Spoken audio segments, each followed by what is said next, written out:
What's up, Daniel? How you doing? I'm good, man. How you doing, Chris? I'm doing good. I'm doing good. We got Daniel here. This is your second time on the podcast, It huh? is, yeah, dude. About Yeah. a little under a year to the date. I think it was last like February, March. I did my first session. So Okay. Yeah, I always let the listeners know when I've got like a friend on just because, sometimes the conversation can be a little bit more like mellow or more casual, I should say, where I kind of know the person. So I start there with like we actually do know each other very well. So I call him Danielson. Um and so yeah, I had you on like a year ago. It was right after you had left a team. yeah, And that's probably the coolest thing. I wanted to bring you on because we were at EXPCon last week. That was fun. it And we were at a was. coffee shop, and it was at the hotel, MGM Grand, I believe. And my buddy Ryan and I were sitting at the coffee shop. You had came down and you were going to teach us some stuff, right? And right there, you were teaching some stuff. And I realized, one, when you were there, I was like, I can tell that this guy was a teacher, one. I really saw that clearly sitting there at the coffee shop. I'm like, he's been a teacher before. And then how you were showing us on your computer what you've been doing over the last year is really, really cool because there was a few things that I saw there. You know, I remember when you were leaving your team, you had talked to me and I was like, hey, I'm going to try to help you build your company. And I had given you a few tools. And what was really cool is see that you didn't even use those tools anymore that I gave you. You kind of believed in the philosophy of what maybe I was telling you to do, which was like internet leads, get referrals, kind of gave you some stuff and then you just ran with it. And that just shows who you are. You ran with it, you switched up things, and then you're sitting there teaching me. And I was like, this is awesome. And then, yeah, that's why I wanted to have you on the podcast, man, because I wanted to get a recap of, what's happened over the last year since you've left that team, how business has been for you, and things like that. So if you don't mind, man, I know we'll have the link to the first show you were on in the show notes so people can listen to the first show. But in just a few minutes, can you tell me how long you've been selling real estate, where that started, and kind of like where you're at now? Yeah. So I just hit my 2 year mark last week while we were at EXPCon actually. So I finally renewed my license. We're all good there, and yeah. So I've been doing it for about 2 years. I got into it just because I was teaching, but I wanted more freedom, essentially, but like mainly financially, but also over my own schedule. So I took a chance and we hit on last year. I just kind of went in at winter break and quit. I said, hey, I know that I was supposed to move to a new position, and instead I'm just going to leave you guys with two open positions. And you know, it is what it is at this point, and I miss it. But at the same time, like I love the freedom, the flexibility I have with my son and my wife, and so yeah. So I mean, that's a quick 60-second recap, elevator pitch of where I'm at now. Yeah, so you were teaching, decided just to bounce out of that pretty quickly. And so when you got into real estate, you started on a team, right? Yeah, so he's been a guest on here before, Marshall. I went to high school with the kid. He brought me onto his team, so he was actually the agent to help me buy the house I'm currently in. And he was like, "Dude, you just got the personality for this." Kept pressuring me for months. Tried to do it as like a part time thing. I actually started off as his ISA, so I started off dialing for him, helping him make money. And he would text me flex about how much he was making a single month, and I'm sitting here like getting 250 a closing, and I'm like, "Cool, dude." And I got tired of dialing real quick, so then I went and got my license finally. And then I was like, hey, man, I'm just going to take some of these leads for myself. And he's like, dude, you get one at a time, and then you still got to push the rest to me. So I was like, all right. I took one. It was my first closing ever. And it was miserable. I remember getting off of work. They wanted to see a house in like far East Mesa, and I had to commute from where I worked at 87th and Olive all the way over to like super almost AJ. Take a look at this house. They didn't want to write the offer. And by the time I got back home, I got stuck in rush hour traffic. I didn't get home till like 8 o'clock at night, and I was pissed. And this is back when I was still going to the gym at like 4 in the morning. So like I was like, man, I gotta go to bed. So I went straight to sleep, didn't see Jess at all. And it's like, man, this sucks. And so I finally closed them. And that was when I stuck with them for a few more weeks. And it was like that repeatedly, multiple days a week. I was just never having any free time. And I'm like, this sucks trying to do it part-time. And then I got that commission check. And even though it was 50% of, because I was the team splits, I got that check and it was more money than I make in an entire month. And I'm like, dude, what am I doing? And that was kind of when the ball got rolling. So Right on. And then when we did the podcast last, you had just left that team. So yeah, it's interesting how there's evolutions. I'll always say like there's levels to the game, right? That's kind of my saying. And um, I think we can see you understanding that there's levels to the game. It was you were teaching, and teaching's great, right? But like you wanted a little bit more free time, probably a little bit more money. So you decided, hey, I'm going to go start selling real estate. You started selling real estate on a team, then realized like, hey, there's levels. And then you decided, hey, after a year, you got to bounce out of there and go do it on your own. Have you always just been that person who's realized that there was levels and acted pretty quickly to just go get what you want? I mean, I think so. Like when I was in the military, I got promoted relatively quick in the military as well. Like I'm just not a fan of being stagnant. Like I don't really get satisfied too easily. So just remaining in the same kind of hamster wheel every single day just really kind of bogs me down. I'm just not a fan of that. So like once I feel like I've reached the peak of wherever I'm at that position, it's time to move on to like the next challenge almost. I just, you know what I mean? Like whether it's and I found myself doing it my whole life. Like when I was teaching, right? Like my aspiration was like I want to be the superintendent one day. And I was going to go get a master's degree, and I hate college. And I still don't even I haven't still even paid for my bachelor's degree. Like I'm done, but they want $400 to give me my diploma, and I won't give it to them. But I was gonna go get my MBA or my master's, excuse me, in secondary education because at that time, like my trajectory was like I just want to be at the highest summit of this field. So whatever field I am in, like I always want to try to reach that highest summit. So when it was the military, I want to be a sergeant major. When I was teaching, I want to be the superintendent. Now it's here. I want to just sell as many houses as possible. And then like for me, the summit in our industry is finding a way to do a stupid amount of production while only working 20 or 30 hours a week. Like that's what I'm trying to master is the summit of making a ton of money, but having all of my free time. Right. Very cool, man. So, okay, you left the team and you started doing things on your own. So, what did that look like? I mean, there's a lot of listeners that are listening to this that are either they're on a team and they're getting like a 50-50 split or whatever. And they're just like, man, I wish I could go do this on my own.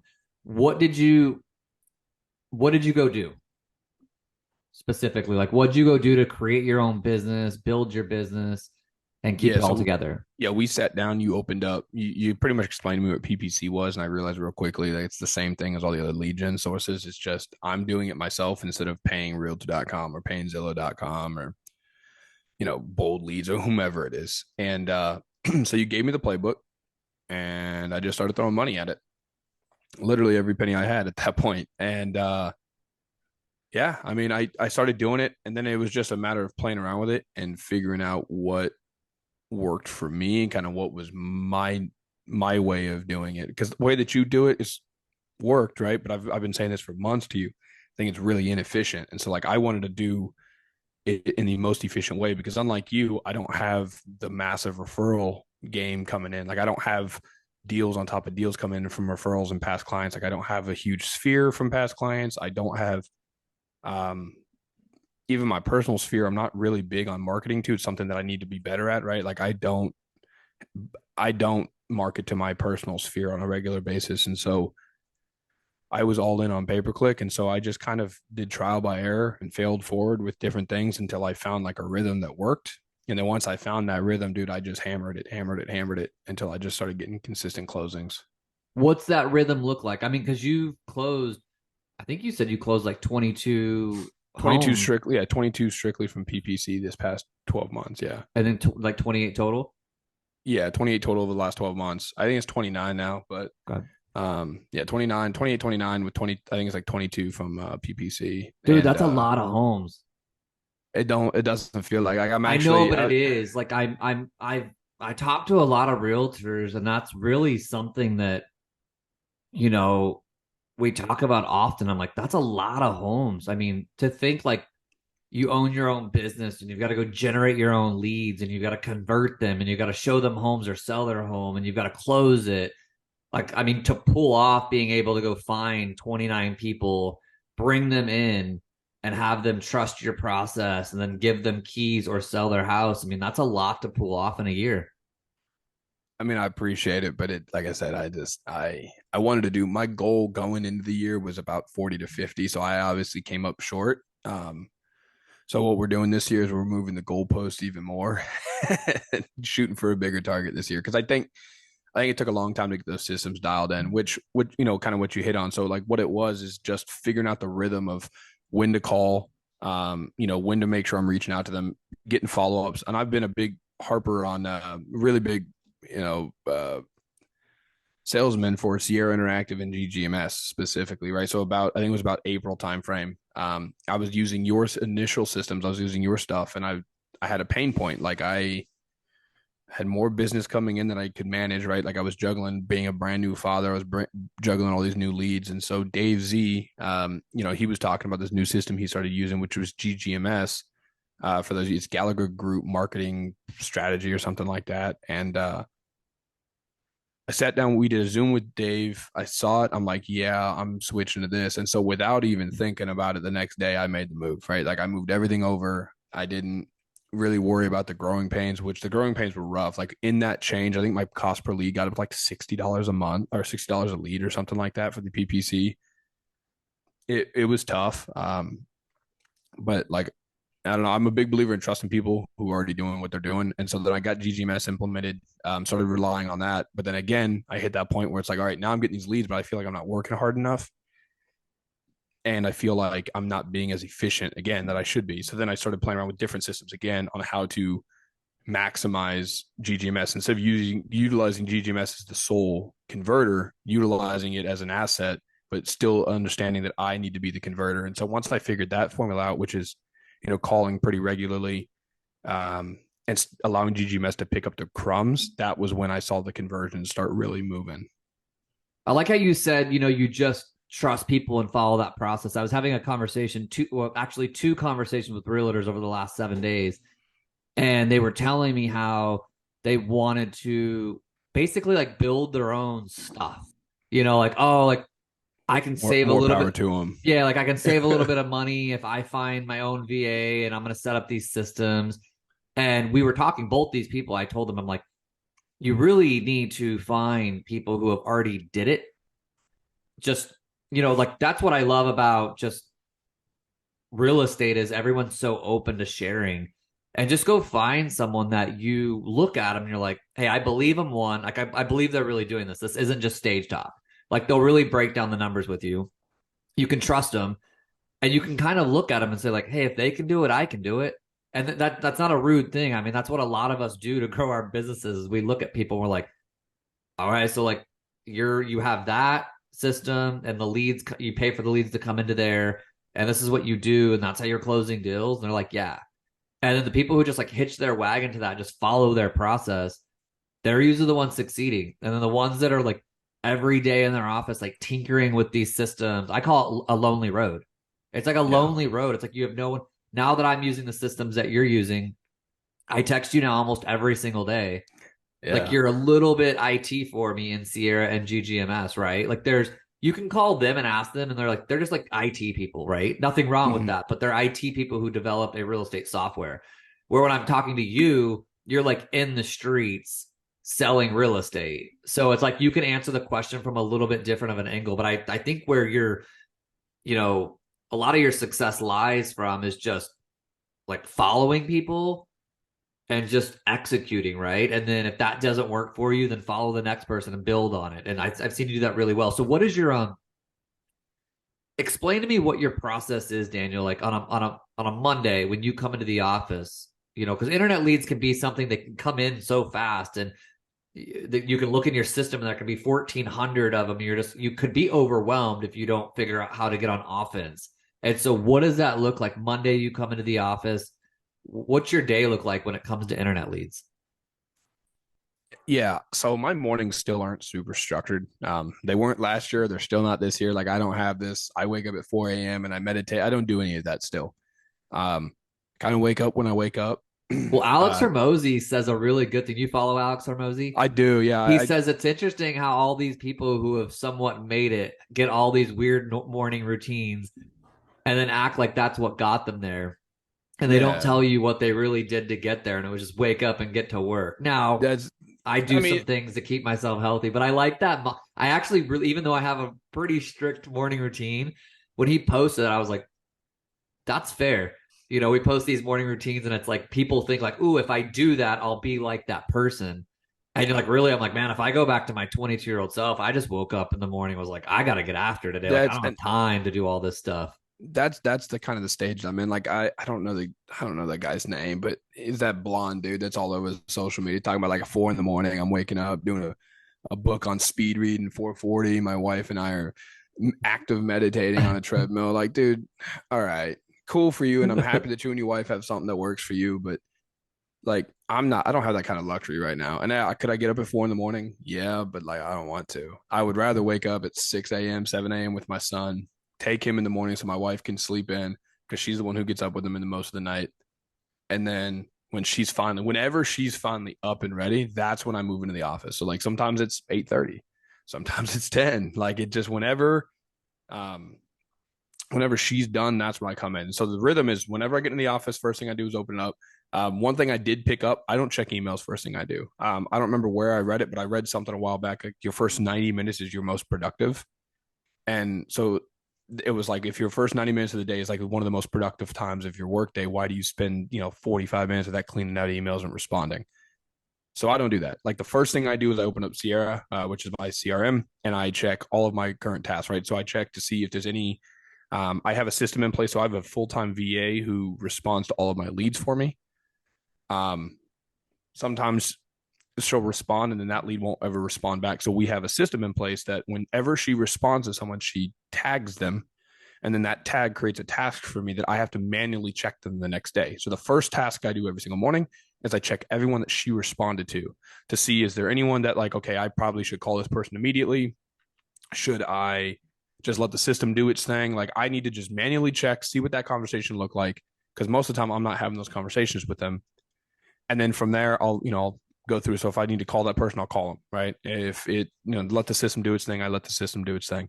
If she made a mistake, like let's say she categorized something wrong, I record a loom real quick. I show her what she could have done, like what she should have done differently. I send it to her, tell her to watch it, and then I move on. So those are the priority tasks. The first thing I do is whatever she responded to the last day, the day prior. Then I move into whatever GGMS has told me is the priority tasks, right? So whomever has been back on my website, whoever is requesting showings or looking at multiple properties or whatever, those are the next priorities. I'm calling them, and I don't care if I called, like I called the lady yesterday, ended up having a 15-minute conversation with her. The day prior I had a 60-second conversation with her, right? I called her, I was like, hey, I did my little spiel as Daniel was sold by Pignatello.com, and she hung up on me, and then she clicked on another listing again. And so I called her again yesterday, and she goes, didn't you just call me yesterday? I said, yeah, I did. And I was like, I'm gonna be, and honestly, I spent a stupid amount of money on this like AI software to tell me who to call. You happen to, raise the hand again. She laughed. She thought it was funny, and then it proceeded to have a 15-minute conversation about what she actually is looking for. So they are passively looking for a home. They own a current home, but it doesn't fulfill all their needs. And so throughout that conversation, I figured out exactly what they needed. Found out that they currently own a home. Then I got their address. So they're starting their blitz today, and so I'm going to start them on the blitz. I'm going to throw them into HomeBot, so they're going to get valuations of what their home is worth. And then the search that they're getting every single month is now tailored to what they're looking for. Are they going to buy with me? I don't know, but I'll take that 15-minute win all day long. And so that's the next thing, is I hit all of those tasks. Then the third thing I do is once I've done all my tasks and all the tasks are done, then I rotate through my categories, right? So all the new leads, which is anything within 45 days, they're getting dialed. And I don't care if I just called somebody twice. They're getting a third call today, they're getting dialed again. And I try to get through my entire new stack, which is typically a couple hundred. Once I get through that, if I get through that, then I move on to active, and I'm just calling all the actives. And then I call the qualifies. And that's kind of the stages. I don't typically make it to the qualifies because most days I am still a solo agent. I don't have an ISA. So most days stuff comes up. I typically only get through the new.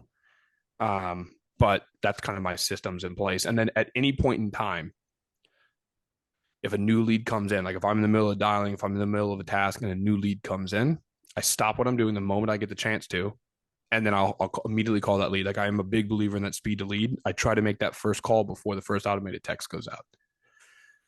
If I make that, great. If I don't, then I wait a few hours and then I'll finally call that person. So that's just kind of my rhythm. And then I just do that all day long. And I usually have TV. Like right now, I'm watching Game of Thrones, so Game of Thrones will be playing in the background. I use And that to pass the time. so what I like about your process is you're paying a system, GGMS, to tell you what to do. I've had a few people reach out to me lately and they're like, why would I need to pay this service? And I'm like, because there's something to be said about our time, right? And I did it the old way and I'm doing it your way now. And I've seen this actually happen. And, when you sit down, I liked how Josh at GGMS said it on our launch call. He said, Chris, what you're doing is sequence market, or he called it like cadence prospecting, meaning like when a lead comes in, you have an action plan and it's the same action plan for everybody. And so you just have like 30 things that you do. Lead comes in, this is the order you go in. And what did he called it? This is behavioral prospecting. And I was like, I don't need a lot of words for me to change my mind. I'm a framework person. You know that. Like, Yeah. I just need like a few words that changed my mind. And it totally changed my perspective. Like, you're doing cadence prospecting and you've always did cadence prospecting. And that was kind of the old school way. And so and me being 39 now, that makes sense to say the old school way, doing this for 17, 18 years. And he's like, sequence prospecting is very hard because you're treating everybody with the same importance. And there's only about 10% of the people in your database, as far as internet leads are concerned, that are important, meaning your time is precious. So you can't treat everybody who comes in and go through the same rhythm with them. You've got to, maybe when they come, the common denominator, he said, was when a lead comes in, call them. Like, that's the common denominator between everybody. But after that, you've got to figure out, if you're buying a lot of leads, how do I look at behavioral marketing? Like, what are they doing on the site? How many clicks? When are they coming back? Did they watch a video? Did they fill out a form? And that's what I like about GGMS, is because you've got a CRM and then you've got leads coming in and they're plugging in and saying, hey, I'm going to look at behavioral stuff and tell you now, with your 2 or 3 hours of energy that you can spend today on prospecting, these are the people that you call to get the best bang for your buck.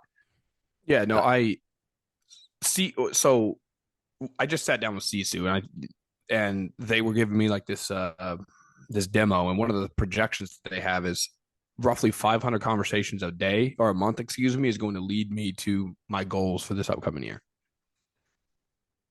GGMS I think it's like six. I don't know the exact number. I think Josh says like around 60% answer rate on those those priority tasks. I don't know if how accurate that is, but I can tell you that more than half my day of dialing, I'm talking to somebody when I'm using those tasks. So at least 50%.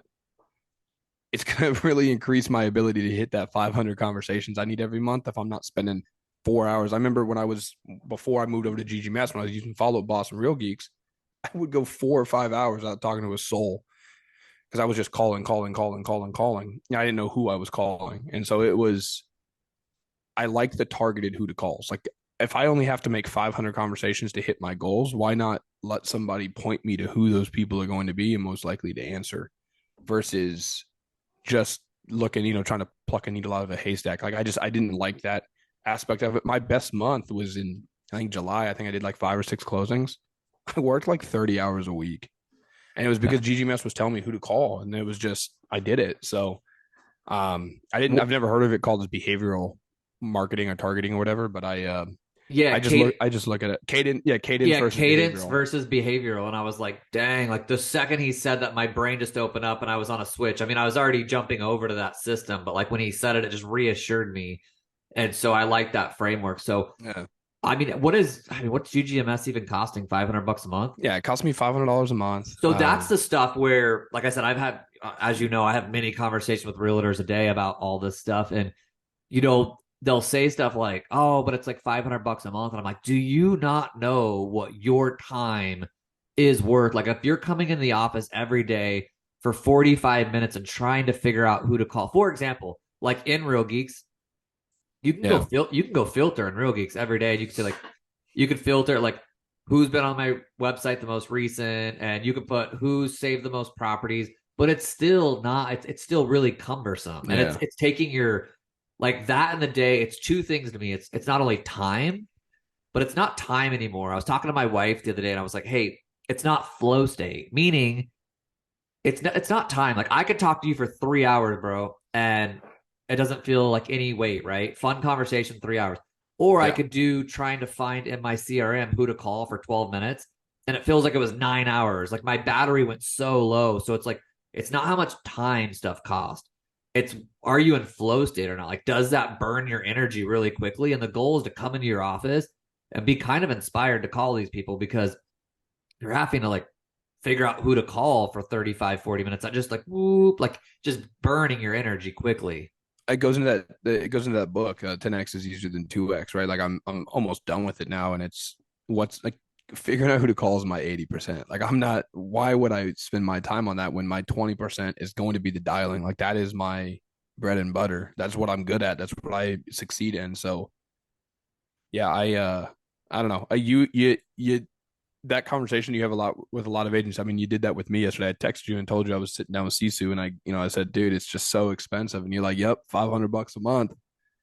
I was like, or you could pay 4K a month for an assistant. That text message made me go, yeah, dude, I'm just gonna pay for Sisu because like I don't want to keep tracking everything. I don't want to because I also think that's one of my like I think that is one of my 80% tasks, right? Is spending an hour a day or an hour a month, just 1 hour a month, which is not a lot of time, but taking an hour a month and sitting in front of my computer and filtering out through my Sierra and determining how many leads I came in, what's my cost per lead, breaking it down. Like I do spend a couple hours a month doing all of that.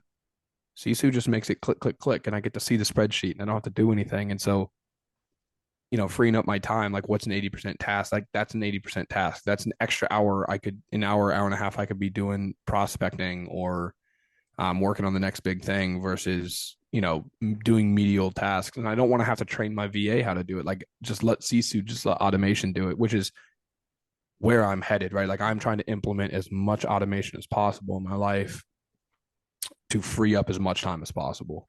Yeah, that's why I mean we're just implementing Sisu, man. So we're kind of going through this together. But I'm glad that text, sparked that because I mean, we forget like the things that we're doing, and like for you, you're highly paid to call people, so Yeah. like, but you're also highly paid to know your data. So when you're like that, so you think that they're like you're highly paid to call people, and you're highly paid to look at data. And I've told my office this, I'm like, hey, here's the deal anymore. I used to love spreadsheets, right? And I still do to the sense, but I read the book, I think it's The Road Less Stupid. And Yeah, you were talking about that. what I love about that book is he said, as you're building a company, you got to be able to know how to just look at dashboards.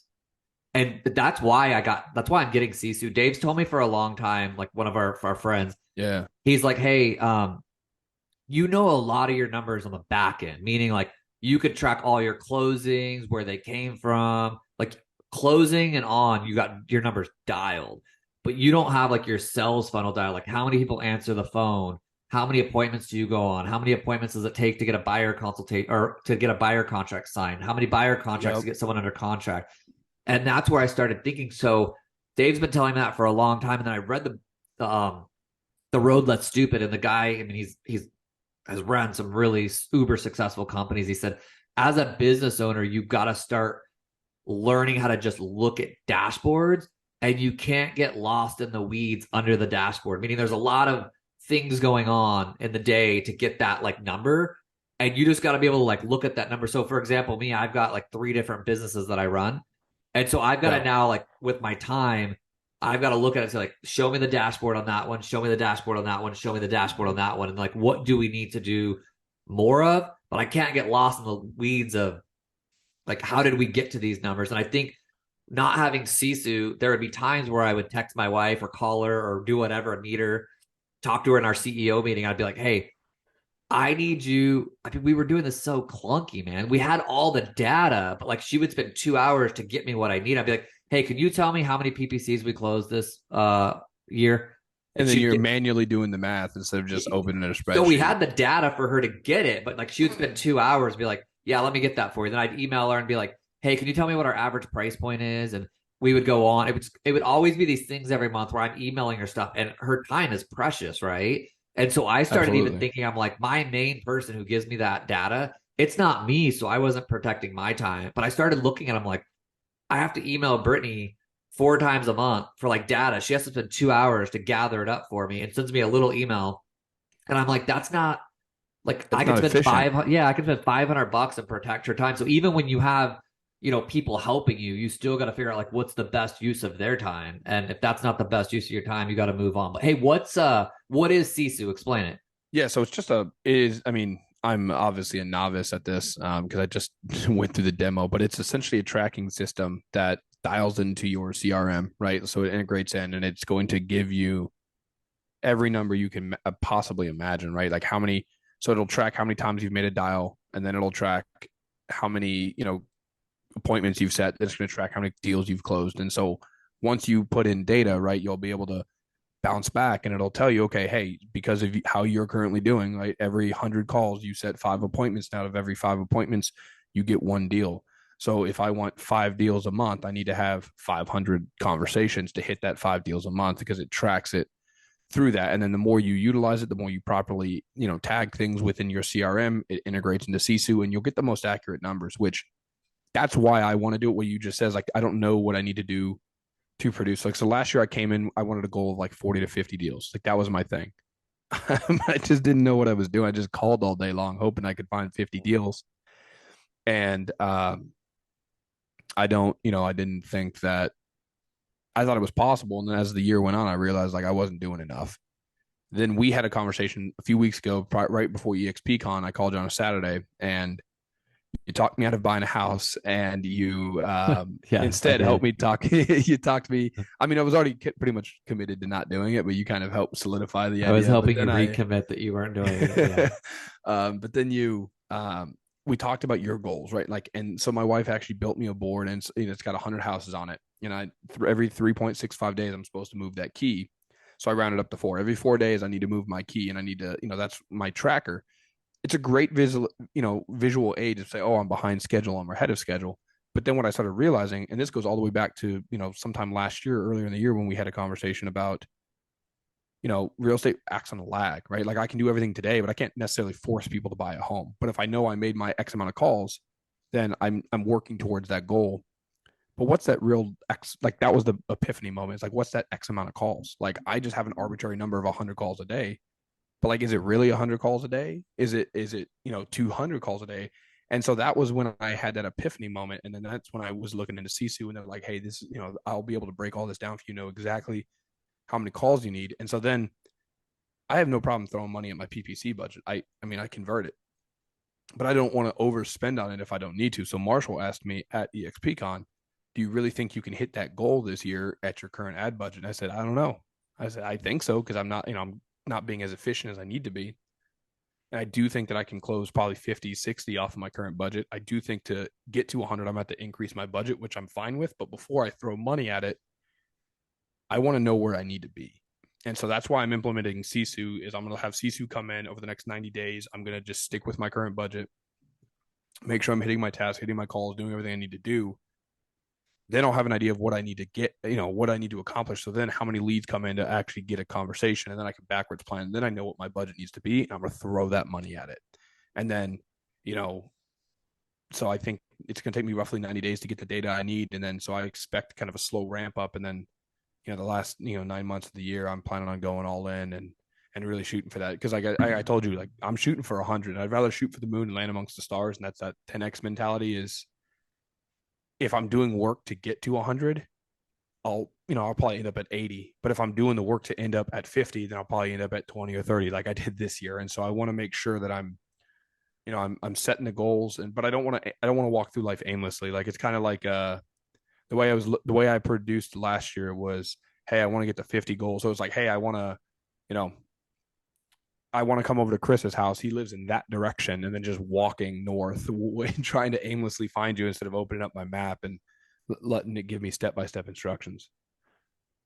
I mean, you're methodical, man. I think you're doing it in a you're doing stuff in such a smart way. It was first like, I think when you first start something like you did, you just got a hustle muscle, right? So like, I Yeah. feel like, and this is why what I like about what you're doing, bro, is like you compound on things. And so it's like, for me, it's like stacking wins is what I would say. Like you're compounding on things. And that's where the first stage, I think, of building something is just like grit.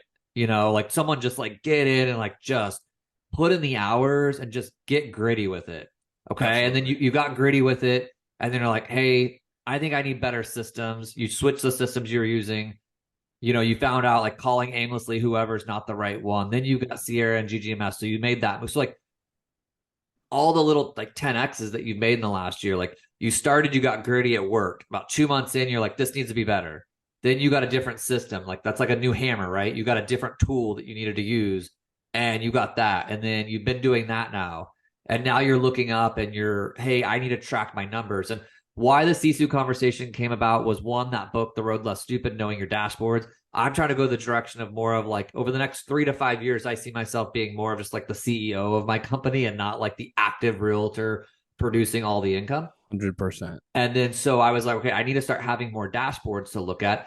And I got to have dashboards to look at while knowing I'm the active realtor in my company. And that's two things in my head. I think I'm CEO and I'm still the number one producer doing the work. And so, how do I make this transition over 3 to 5 years? I have to know how to look at dashboards. And then one would say, well, aren't you just looking at the dashboards on yourself? And I'm like, yes, but you have to know the dashboards on yourself to then be able to say, I can replace myself because I'm so in tune with what my numbers are that I now can actually take myself out, plug someone in, and I should know what someone can do because I've proven that model and I did it. And then I also I was making goal planning for 2024. And I've always did my goal planning in a certain way. It served me well, but I don't know if it'll serve me well in the future. And so I was doing my goal planning. And as I was writing down like paperclip, dude, I was writing down paperclip and I was like, this is how many I want to do from this. And then I was kind of like you. I'm like, what do I have to do to get that? And like I always do this. Absolutely. I always just, okay, I got to time block 1 or 2 hours a day, Monday through Friday. I mean, but that's an actual That's just an arbitrary decision. Like yeah, you, like you that's have no idea if that actually is going to produce you anything. have to start off that way, I think, and say, like, I've got a time block to get somewhere. But now I'm like, okay, Absolutely. I've got to. So I looked at it. I'm planning for 2024. So I told my office, I was like, hey, we're going to start now because we're not going to use it right for about 2 months. Like, we're going to be a little sketchy and clunky. And then what I want to do is January 1, I want us to know how to use this Yep. so that when January 1 comes, I want to end 2024 and I want to say, okay, I'm making goals for 2025. And if I want to do X amount, I can look on 1 year of data and say, that's what we got to do. Like to close what we want to do, we can back into all the math. Like you said, is it really 2 hours a day? And it's probably not like it could never be an hour. It would have to be actual calls. It would be how many calls do you have to make to get to a How many dials did conversation? you make? How And many then you have to conversations to get decide. to? Then you have to decide how long does that time block have to be? Because if like 2 hours isn't going to get you to your goal, then you either need to create larger time block or you need to again hire somebody who not how to come in and make those calls for you. And that like what you said, like, oh, I need to know my dash. You need to know your numbers because you need to know who, not how. You know how. So when the time comes that you want to exit, you need to know who to plug in to give you those numbers. And then when you're looking at the dashboard, if their dashboard doesn't look like your dashboard, you know it's not the right who. And then you go find the right who again. And so I have goals within a goal, right? So I told you and Britt at EXPCon that so like I run off 1 October to 1 October because that's when I cap with EXP. So like I'm running off that 12-month calendar, but my 100 deal goal is for the year 2024. Because I'm in the same situation as you. Is like I'm going to roll CC out over the next couple of months. I'm going to trial by error and figure it out, and then I'll have all my data moving into 2024, so I'll know exactly what I need to do through the entire calendar year to hit my 100. So obviously, I'd love to hit 100 before October, but like my 100 homes goal doesn't start till 1 January. A byproduct of that will be having a huge October to October, but really, I want to sell 100 homes in 2024 by myself. No team, no nothing, just me, myself, and I, and whatever Shoami agents I have. Let's get a little tactical now. Yep. So, because people are going to be like, okay, I get it. You've got like lists that you call. I think the conversation that I usually have with people, they're like, well, what do you say? Um, like, how do you Yeah. answer that? Because I've always just been like, you just talk to people. Like, you just really like, I'm not like really that well scripted. I'm just like, hey, like let's talk, let's have a conversation. How do you approach it? Yeah, actually, this is one of the things that you and I think disagree on a little bit too. Is I do think that it has to be a method to the madness. Like you were very precise with like how your listing appointments are. You have very structured scripts on how you respond to certain things. I do think that it plays when you're calling people, right? We're cold calling. When you're calling an internet lead, you're cold calling. And every single one of us has gotten a cold call before, and it's a pain in the butt and it's annoying. So I do think that you have to start off with kind of like a disarming. And so my intro 99% of the time is something along the lines of, like, hey, Chris, this is Daniel with sold by Pignatello.com. And I switched from the Pignatello group to sold by Pignatello.com when I realized that when you use the .com and you're addressing the website that you're on, people are actually registering like, oh, yeah, I was on that website. And I was just looking at homes. When I say the Pignatello group, they're like, what? Like, my name doesn't carry that much weight. It's a long, obnoxious name. It doesn't carry that much weight. Yeah. So it's like, hey, it's, Daniel was sold by Pignatello.com. I'm just giving you a call, brother. I know you were, just on my website. I'm sure you were just window shopping, but I figured I had a couple minutes before my meeting. I'd give you a ring and just kind of see what's going on. Are you guys window shopping? You guys have any questions? I lead with like, I'm not attempting to make a sale at all. And I'm going to hit on this in my class today. But the biggest thing that I have changed with my calls is I'm not calling to get a deal. I'm calling to get a consultation. Like that was the flip that switched for me. When I started having these dials, is because before I was like, hey, are you still looking to purchase? And everyone's going to say no. And I played around with the scripts. And then when I started realizing that my goal should be to consult, like my goal should be schedule a consultation, I approached the calls differently. And when I started approaching the calls differently and my intent was to just see what they needed, I started having more organic conversations. And not all of them turn into deals, but it's just having that conversation like, hey, I know you're window shopping. I just want to make sure you didn't have any questions, something along the lines of that.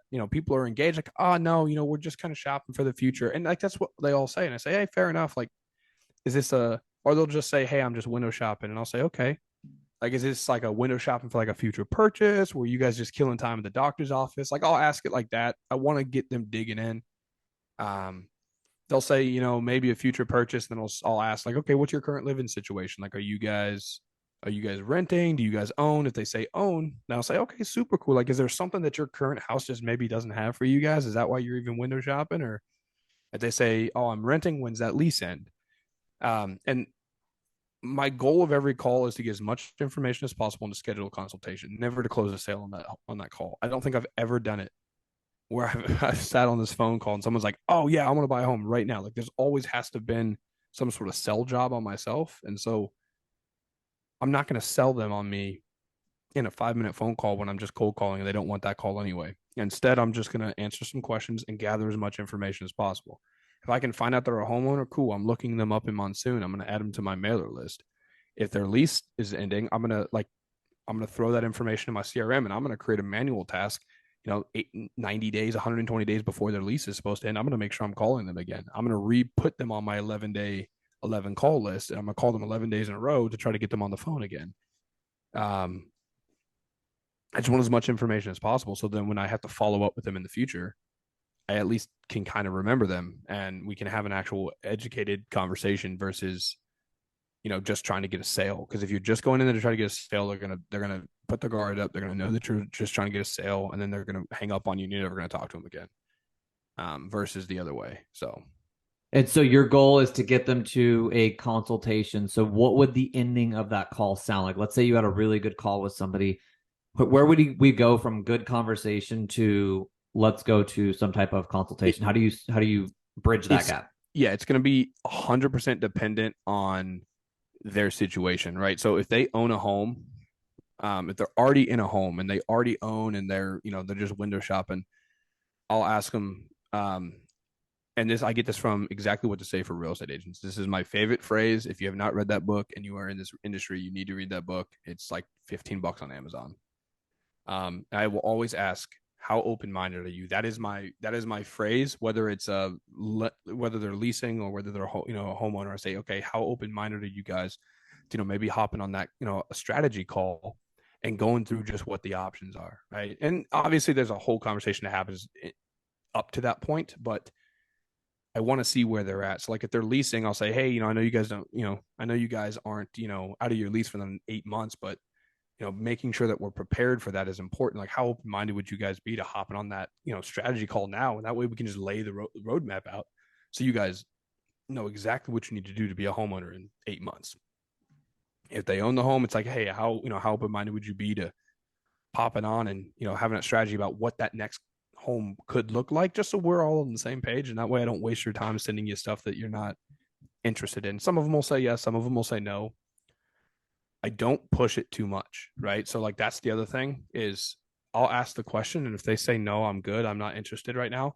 I may ask like, okay, fair enough. What why is that? I just want to hear what their thoughts are, but for the most part, I'm not pushing like, okay, well, you really should. Like they've said no. I asked my question, they answered it. I want to respect that. I don't want to come off salesy and pushy. I say, okay, hey, super cool, fair enough. Like whatever. And so if they're homeowners, I'm like, hey, fair enough. Like what I'll do is I will still update that list for you. That way you're still getting some sort of search, tailored to kind of what you guys are looking for. You guys have any questions for me before I let you go? And like I'll cut the call right there. I'll get off the phone. I won't keep them engaged. They'll say no, I have no questions, and then you hang up. You edit their search, you throw them in whatever workflow you have, and you let it do its thing. If it's leasers or they're leasing and their lease is going to end, like, hey, fair enough. Like obviously, you should probably still do this prior to your guys' lease ending. So when would you be comfortable having this conversation? And then they'll typically say, give me a call in a few months, and I'll say, okay. I'll put a contact delay on for whatever the half amount it was that they said, and then when that contact delay ends, I'm giving them a call, and I'm going to try to reschedule it at that point. But I've started remembering like, hey, you can lose the battle, but you need to try to win the war. And the war is like, I want the sale. So like I'll forfeit this battle right now and let them feel like they walked away with a moral victory because they didn't get closed. But I'll understand that the long-term gain is having that consultation that leads to a closing. Because when I sat down with Sisu yesterday, when I go from consultation, I'm closing like 90% of my consultations. Like if I get you to the consultation, you're gonna buy with me. I'm gonna hit on this in my class again today. I have a lead that a client, her name is Fernanda. I closed her and her family. I helped them buy a few months ago in August, I think is when they closed on their home. Love them. They love me. Like we have a great relationship. She was one of my first pay-per-click leads ever in October of last year. I did a full consultation with her at the end of October, and then she fell off planet Earth and ghosted me, like just stopped responding. And then when we finally reconnected in like May, she was like, "Oh yeah, hey Daniel, I was gonna call you." Like that was the conversation that we had had, and so she remembered me from the original consultation back in October. So, it's that's why that consultation is my goal, is because if I can get that consultation, I solidify myself as different from most other agents. I prove my worth. And then I think that I do my consultation super differently than most people. And I think that it does a good job of like humanizing. And I was talking about it in the XPCon, like I'll open up MLS and I'll filter it live with them. Like I share my screen, like, okay, we got 14,000 homes. Okay, what city are you looking in? Glendale, boom. And then see the number drop down to like 4,000. Okay, what's your price range? Boom. Enter in that filter. Now we got 600 homes. How many bedrooms do you need? 3. Well, now we got 80 homes. And you can watch the filtration. And so like I don't have to tell them that we don't have low inventory. I just let them see it. And so I don't sell anything. I don't sound like a used car salesman. I just give the information and I let them make their decisions. And so that's why I try to get to the consultation. And so it doesn't matter to me if they're 12 months out, 18 months out, or 6 weeks out. Like I want a consultation.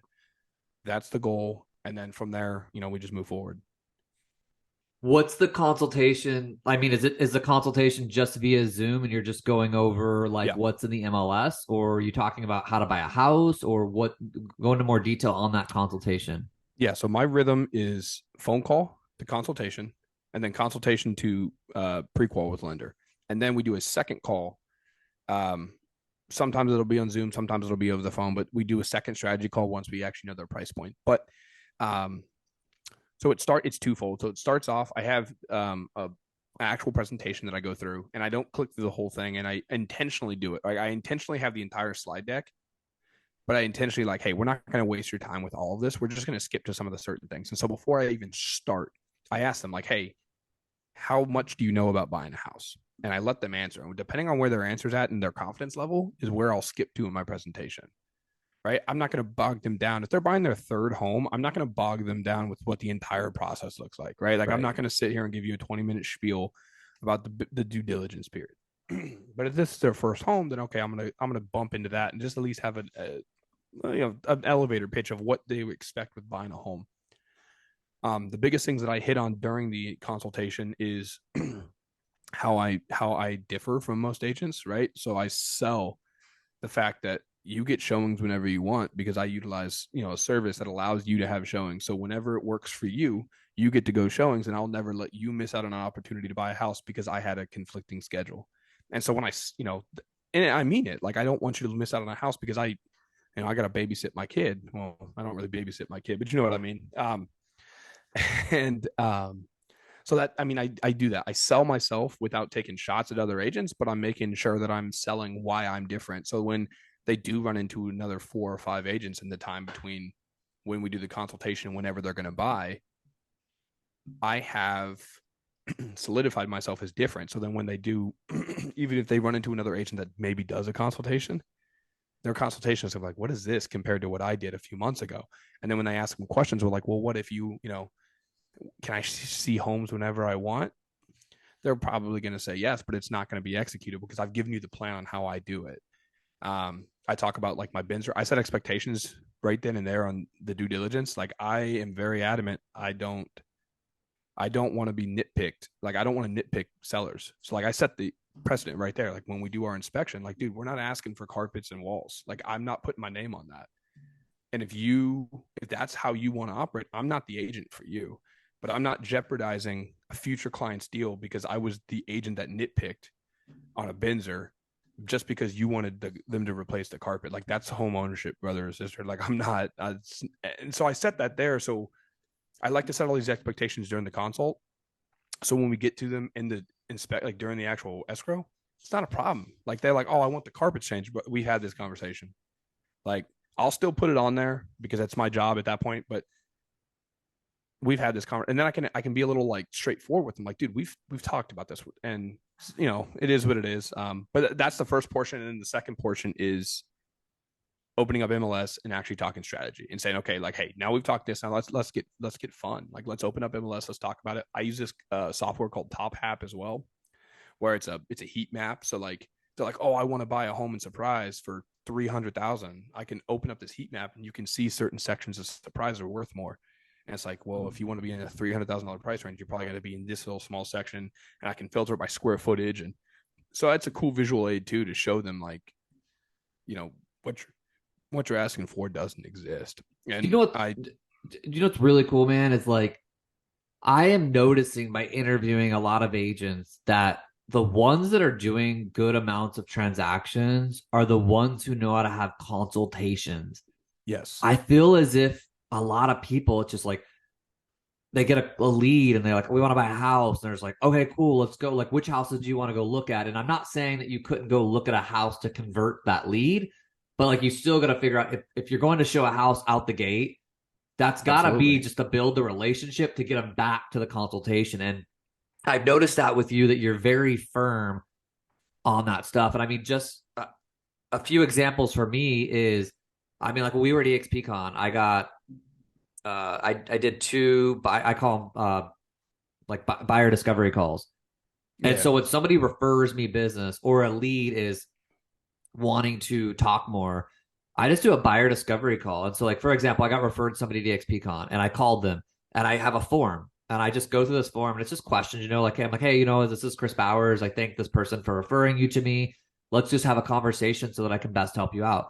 We go through motivation, ability, how have they been looking at homes, timeline, their story, the home details, red flags, experiences, and it's a process, right? And Yeah, what I'm finding out, absolutely. it's like 20, it was like, they're like 25 to 30 minutes and it's a discovery call. And then at the end of that discovery call, for example, this person, I said, hey, Jeremy, this was a really good conversation. And I would like to take this to the next step. And I know that you're Love interviewing that. other agents.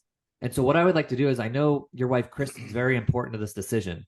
So can we schedule tomorrow at 1? This was just kind of me to get to know you.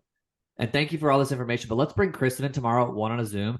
I'm going to do a buyer strategy session with you. And why I like to do these is because I want to go over in this market how I can get you the best deal for your home. I want to get your search set up and dialed down on Zoom with you. I want to show you what I can do to hopefully get your, the house for less. What I'm going to do to fight for you to get your, closing costs so your interest rate can get lower. And so for 30 years, you're paying less on your payment. And I want this to be about the process of the home. How I'm going to help you. Is 1 o'clock good? And he's like, yeah, 1 o'clock's good. Then we do that Zoom. And then on that Zoom, I'm doing it just like you. I go through filters, and my wife had told me one time, like, hey, don't tell people you can't help them with something because there's no product for them. Show them. It doesn't come off the same way when you're like, no, Absolutely. like there's nothing. Like going through and showing them. And then on that Zoom, it's bringing them together. And I'm like, hey, Kristen, thank you for jumping on the Zoom. Jeremy, thank you so much for bringing this together. And I just want to let you know, Jeremy, a little bit of this is going to be repetitive because we talked for 30 minutes the other day. But I want to, bring Kristen into the conversation because she's, obviously the decision maker. And then we just go into a consultation. What's interesting is Jeremy had told me on the phone call that he was interviewing agents. Okay. I And then challenged everyone we to do went it. from, and I told him that I was like, interview other agents. Let's go to the strategy session. And we did that. And then the strategy session was Sunday, They're Zoom. they're And then probably already in their contract. yesterday, Nathan showed him 6 homes and he's showing him six today, my showing partner. And I had told him at the end of this Zoom, I said, here's the deal, guys. I want to work with you guys. And I know, Jeremy, you told me that you're interviewing agents, but here's how I work. And I hope this is fair. I have the football right now. I only know run to the end zone. Is that cool? And he's like, yeah. And I'm like, so just let me, if you guys don't want me to run to the end zone with you, just be fair to me and tell me stop running. Like throw a yellow flag out at some point in this and be like, no, we've got another realtor. But I just have one gear, and it's I met you on a call. I've met you here. I'm gonna have the search set up for you when we get off this call. I'm gonna introduce my showing partner to you via text. And when you guys are here Wednesday from Flagstaff, we're gonna be showing you homes. And at any point, if you decide that you want to use that other realtor, please just throw out the yellow flag, let me know, blow the whistle, and just be like, hey, Chris, we got someone else. But I only have one gear. We're going to the end zone. Is that cool? And he's like, good. I got off that Zoom, set up a search, introduced Nathan. They're showing homes. I don't ask for, hey guys, like, have you followed up with the other realtor and like, have you No, decided? I'm just like, never, just take never. it to the next step and keep going. But here's why I also like what I you're like that doing. analogy. I'm gonna steal it. Yeah, and I do something similar, but I'm gonna steal that. I also like these I call them checkpoints because the checkpoints are something where if the like you said, no one buys home on first call. So you've got to have these like little selling, like it's checkpoints. You just got to get them to the next step. And anybody who doesn't go to the next step never buys a home. But that's freeing to know. Like when you're on a call with somebody, I feel like a lot of people when they're calling internet leads are they're just like They're expecting a sale off of it. they're expecting a sell or they're like, I just don't know what to do next. I'm like, you just got to get somebody, like get everybody in there to the next step and then tag people. And then everybody who's did this with you, try to get Absolutely. to the next step and tag them. So like when you log in, you're just like, hey, all these leads have never answered their phone. I'm trying to get them on the phone. Hey, all these people I've had a good conversation with, but I haven't gotten them to a consultation. All these people I've gotten to a consultation, but I haven't gotten to show homes. All these people I've showed homes to, but I haven't gotten them under contract. All these people who, like it's I a funnel. And that's what I want Sisu for is because I want to now know Yep. how many like checkpoints because I know there's checkpoints and I think that's why we're succeeding at this. We know there's checkpoints. Just sell the next process, sell the next process. But now I want to know how many people get to that process and what's the Yeah. percentage that get to the next one so we can look at this in assembly line and say, okay, if I want to close 67 transactions for pay-per-click a year, I've got to throw this many leads on the assembly line, call this many leads, they get to this, and then we know all the checkpoints and exactly what it is. So Absolutely. we're talking now straight numbers. And then, Daniel, we might find out to hit our goals one day, it might take 6 hours of calling. I'm But okay that's with going to be that. cool because that's what it's going to be like. Who, not how. It's going to be like, okay, well, now, Absolutely. now it's going to be, I don't need more leads. I have enough. I need more time. When you need more time and you're not willing to give it, that's when you're going to Yep. start paying people to start giving time. So, like, you're building a beautiful business, man. Yeah, it you've taught me to be methodical with it, and that's just what I'm trying to do is just be methodical. Everything that I'm doing now has a purpose. It's no longer just throwing shit at the wall and see what sticks. It's I want to make sure that when I make a move, it's got a purpose, and that purpose is leading to the ultimate goal of 100 homes next year. So We were in Park City, and we were at the yeah, airport, and you had your laptop open, and I turned the corner, and I looked at your computer. I was like, almost like, is he on my yeah, spread? Is he? I was like, yeah. I've seen that spreadsheet for 17 years, dude. I was like, is he on my Yeah, spreadsheets? And you then I were was like, surprised. oh no, I was like, he's using the ones we gave him. No, I was super shocked to see how like dialed down from Park City to EXPCon to just like being with you more and seeing how you function and being at EXPCon in Vegas and you being like, hey, I got to go rip off some calls. Like, I got to go call for an hour, and everybody else is there for a conference. And not saying they didn't work, but I think most of us there, we were like maintaining our work. Got to get a Benzer out, got to get this done. Like the things that have to be done, we know we got to do. But you were actually still willing to say, I've got to do that stuff, but I've got to go on offense today. Like, I still got to put an hour of calls out today and like get some people on the phone so I can try to make some money. Absolutely. You taught me that. Like, I don't, just because I'm in Vegas doesn't mean I can't work. And like, I honestly, I go to those things for three things, and none of them are those breakout sessions, to be honest. So like when everyone's at those breakout sessions, I can go work. I'm there for the masterminds, the networking, and then like the general sessions, and that's Yeah. it. I don't want to be there for anything else. So Cool, man. not too bad. What are you most excited about over the next like 3 months? The growth, right? The process. I sat down with my wife right before EXPCon, like into September, and I said, this is what I'm trying to accomplish is, the next 12 months. And in return, like it's going to cost you, and I need you to be more of a single mom than I think you signed up for. And we had a legit conversation about it. And um, she's all in. She signed on. She's supported me from the beginning. And so, she knows what she signed up for, and she's supportive of it. And we have, safeguards in place. So when she's starting to feel bogged down, we can still step back. But I'm excited to Is see this transformation. is So, single mom fair to say, or just you've got to be someone who acts as if like you leave from 9 to 5 and go to a work like a lot of people and come back at 5? you know what? It maybe it's maybe that's semantics on the words, and maybe is like that, but I'm gonna almost tailor to single mom, because it's not every day is not going to be 9 to 5. Like, there's been a couple, like I'm starting But to become you know what I obsessed with the mean journey. though. Yeah, no, I You like get it. I'm being serious when I say that. Like when we work Yeah, at home, I'm being serious. Like when we work at home and it's like, hey, someone's like, hey, can you like take out the no, trash or change the air filters? And it's like, no, I'm I'm working. not saying my wife does this at all, but like she already knows the answer to that. I couldn't do that Yeah. if I tried. But I feel that I work with a lot of people, like I talk to a lot of people that work at home. They're like, I know, but I got this and I got that. I'm like, well, Mm-mm. what do you, That was the boundary that we set what do the is, teachers do that go to work from 9 to 5? Like, yeah. does their spouse call and they're like, hey, we need the dishes done? And like, no. So it's like you got to have these rules set up. Like, hey, just because I work at home Absolutely. And that doesn't was mean like the when that door shuts, like these are my office hours, these are my lunch hours.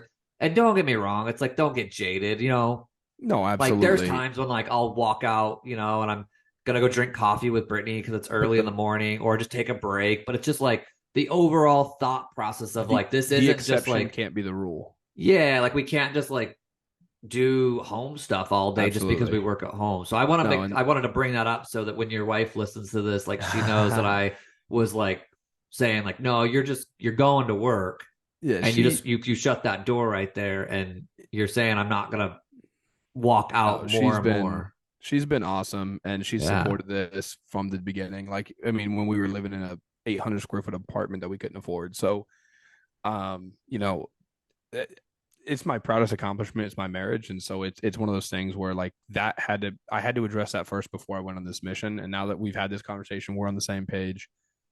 I'm excited over the next 90 days to kind of see the growth and the implement, like the growing pains that I'm going to go through implementing Sisu. I mean, when I talk about, I mentioned earlier, I'm trying to automate everything. I'm trying to, that book, 10X is easier than 2X. They talk about the 80%. And whatever the 80% is that you don't want to do, like hiring out and finding a way to get rid of it, I don't want to pay a lot of people to do these tasks. So I'm trying to, this is the lonely road. The only lonely road that I'm attempting is trying to automate it before I have to hire. And I'm willing over the next 90 days to fail forward on that before I have to throw in the towel and hire somebody.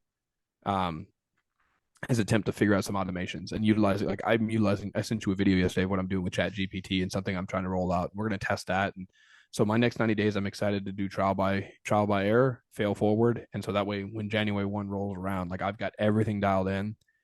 And then I'm hoping that it's going to be a well-oiled machine because I have no idea what 2024 is going to show. You and I've talked. I don't do the forecasting. I'm in today's market. Whatever today's market is what I'm in. So I don't know what the future holds, but I know that no matter what, I have to sell homes, and so like I just want my systems dialed in. And Well, if something happens, I'll adjust. dude, that's the cool thing about when markets are turning or going through different things. It's just like, okay, all that means to me is that you might have to do more work to reach your goals, right? So I think some people here like, hey, market might Sisu.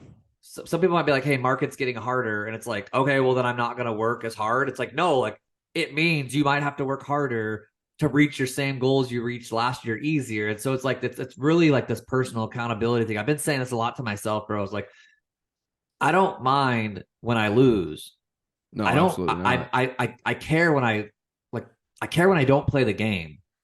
I Well, don't mind walking. Like, you know what I mean? Like, if you're playing on Sunday football and you go out there and give it your best and you lose, like, all they want to do is go in the locker room and look at each other and be like, hey, dude, like, we gave our best effort.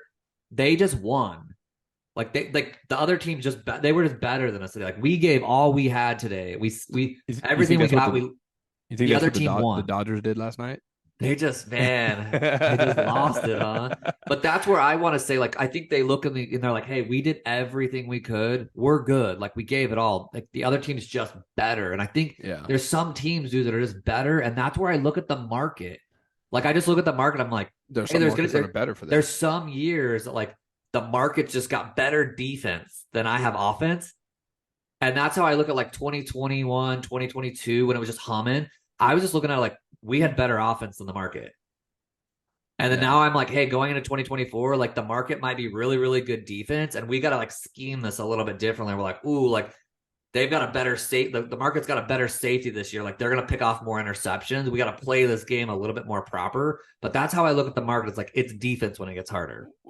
and this is how methodical I'm trying to be with this. Is everyone's saying 24 is supposed to be a tough year? Again, I don't. Whatever happens, It's going to be happens. your best year ever, dude. But the way I'm looking at it is I want to be dialed in. If I can have my best year in 24 and I get all these systems put into place, when the market eventually turns back to being super favorable, dude, I'll go from, even if I don't hit 100 this year, let's say I hit 60, I'll go from 60 to 120 easy once everything, because then I've got the systems in place, then everything is done. And it's just a matter of being methodical with it. Like, and credit that to Marshall, right? Like Marshall busted his butt and then it got easy and Marshall absolutely crushed it. And he's got all these, and he put all the systems in place before the market immediately took off. And that's why he had such a huge growth in just a few. I mean, people would think Marshall only been doing this for 5 years, right? Like, or something like that. And he's killing it. And so, it's built, his road path, your road path, Dave's road path, like all you guys have laid the pavement for me. And so I'm not trying to go on that lonely road. I'm just gonna go on I'm gonna go on the road that you guys are on and build the systems, trial by error, fail forward, and then eventually you get everything tuned in, dialed in. And so when the going is tough, you'll still get yours, right? You'll still get your unfair share. And then when the going is easier and there's a bigger pie, your slice just gets bigger, but it doesn't Dude, necessarily. you're dead on, dude. Like it was when that 2020, 2021, and 2022, when Brittany and I, like, we went on a run. And it was just, it's when your operation is set up, meaning every realtor was pulling off a lot. We were just equipped to pull off more because we had more, Yep. we had more people. And so it was like most realtors during that time were selling more homes than the previous year. We just had like 3 or 4 people around us, just like someone to show homes for us. I have an assistant that puts deals through. I've got a personal assistant that keeps my personal life together. And so it's like when deals were getting thrown, it's like we were going to bed some nights, like there's more money that could be made, but I'm tired. And so every realtor was going through that. We just had more people on the field for that 8 hours a day before we got tired so we could scoop up more deals. And so I think you're onto something where if you just set things up properly when markets turn, it's just like that. You're just right place, right time, set up, and the market comes at you. You can close more than everybody else.